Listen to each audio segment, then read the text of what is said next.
আপনি কি বারবার ব্যর্থ হচ্ছেন? তাহলে এই ভিডিওটি আপনার জন্য। আপনি যদি বারবার ব্যর্থ হন, ব্যর্থতা থেকে সফলতা আসার জন্য প্রথমে আপনাকে মন থেকে নেতিবাচক চিন্তাভাবনা দূর করে দিতে হবে। পারবো না, এই কথাটা আপনাকে বলতেই পারবেন না। আপনি কখনোই বলবেন না আমি পারবো না। একবার না পারিলে দেখো শতবার। কবি এই কবিতার মধ্যে আপনাকে পথ দেখানোর সফল হওয়ার পথ দেখিয়েছেন।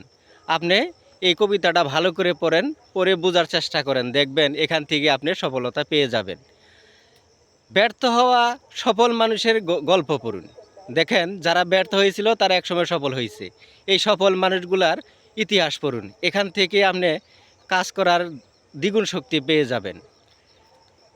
মনে রাখবেন, যে কোনো সফলতা অর্জন করতে গেলে আপনাকে যে কাজ করবেন আপনি সেই কাজের জন্য প্ল্যান করতে হবে। আপনি একাধিক প্ল্যান করবেন, প্ল্যান 2 বা 3টা করবেন। Plan A, plan B, plan C অথবা প্ল্যান 1 2 3 এইভাবে 2-3টা প্ল্যান করবেন।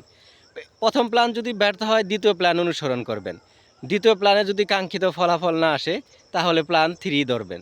কোনো না কোনো প্ল্যান আপনার সফল হবেই।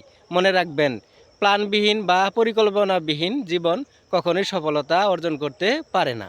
মনে রাখবেন, রাত যতই অন্ধকার বা গভীর হোক না কেন তা একসময় কেটে যাবে এবং নতুন সূর্য নিয়ে নতুন ভোরের উদয় হবে। আপনার জীবনেও একদিন সফলতা আসবে। তার জন্য আপনি ধৈর্য, সততা এবং মনোযোগ দিয়ে পরিশ্রম করতে থাকুন। আপনি যদি অন্যকে অনুসরণ করেন তাহলে আপনি কিন্তু এগোতে পারবেন না। কারো কাছ থেকে আপনি শিখেন, নতুন অভিজ্ঞতা অর্জন করেন, অভিজ্ঞতার দরকার আছে, কিন্তু কাউকে অনুসরণ করার প্রয়োজন নেই। আপনি আপনার মতো করে চলতে থাকেন, আপনার মতো করেই অনুসরণ করুন। আপনিই আপনার মতো আপনিই, আর কাউকে অনুসরণ করার দরকার নাই। নতুন অভিজ্ঞতা আপনার দরকার আছে। এভাবে কাজ করেন, দেখবেন আপনি একদিন অবশ্যই সফল হবেন।